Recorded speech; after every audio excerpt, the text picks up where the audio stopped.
The Case for a Robust Attack on the Tax Gap. September 7, 2021. By Natasha Sarin, Deputy Assistant Secretary for Economic Policy. A well-functioning tax system requires that everyone pays the taxes they owe.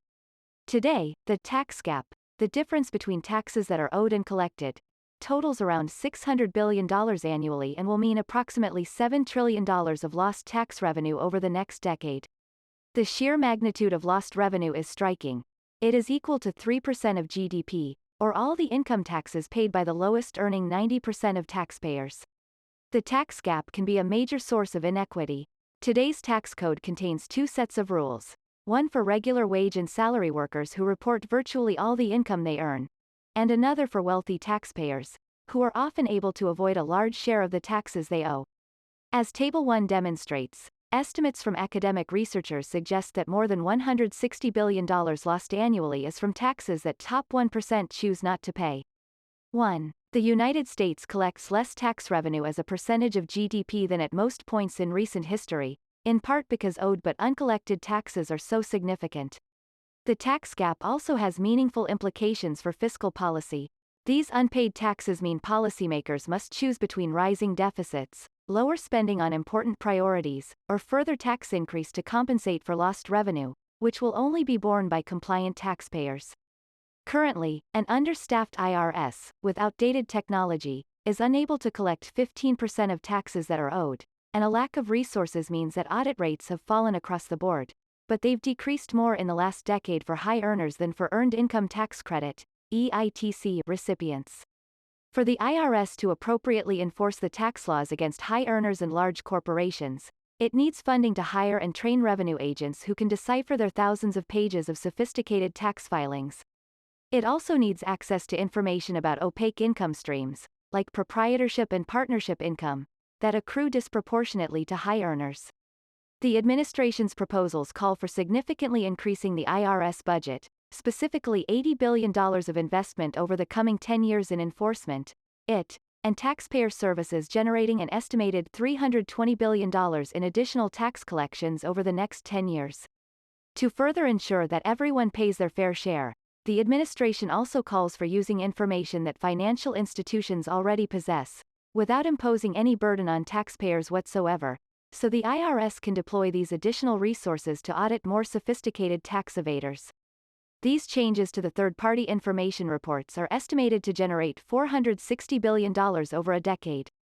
In the subsequent decade, once the overhaul of the IRS is complete, these proposals combined will generate even more revenue, an estimated $1.6 trillion in additional tax revenue, just from improved collection of the taxes that are already due. This revenue will be collected in a highly progressive way, as the tax gap is more concentrated toward the top of the income distribution. Why does misreporting rise with income? In part, tax evasion is concentrated toward the top of the income distribution because higher income taxpayers have the ability to tap into the services of accountants and tax preparers who help shield them from bearing their true income tax liability. Because these individuals know enforcement authorities lack the resources needed to pursue them, the consequences of their underpayments are viewed as minor, and so voluntary compliance rates tend to be lower. But the distribution of the underreporting tax gap is also the natural byproduct of the current information reporting regime. There is a direct relationship between the information the IRS has at its disposal to verify that a taxpayer has properly paid her tax liabilities, and her voluntary compliance rate. For ordinary wage and salary income, compliance with income tax liabilities is nearly perfect, 1% non-compliance rate. In stark contrast, for opaque income sources that accrue disproportionately to higher earners, like partnership income, proprietorship income, and rental income, non-compliance can reach 55%. In fact, about half of the individual income tax gap accrues to income streams from proprietorships, partnerships, and S-corporations, where there is either little or no information available to the IRS to verify the veracity of tax filings. As Table 2 makes clear, a significant share of this income accrues to those at the very top of the distribution. It is important to understand what this improved information reporting proposal is not. It is not about using new financial account information reports to increase enforcement scrutiny on lower-income taxpayers. The administration has been clear that audit rates will not rise relative to recent years for those with under $400,000 in actual income. Instead, these proposals are about targeting enforcement actions where they belong, on higher earners who do not fully report their tax liabilities. These estimates understate the distributional tilt of the administration's proposals.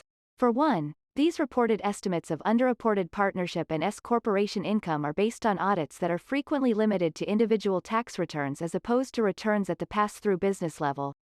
This distribution therefore can miss much of the reporting non-compliance at the pass-through business level, especially important for complicated business entities. The owners of these entities are concentrated in the top of the income distribution. 4. For example, IRS estimates suggest that medium to large S-corporations with over $200,000 in assets are responsible for nearly 50% of S-corporation underreporting. Overall, the administration's compliance initiatives are guided by a singular objective: bringing about an end to a two-tiered tax system, where ordinary Americans comply with their tax obligations, but many high-end taxpayers do not. Giving the IRS the information and resources that it needs will generate substantial revenue.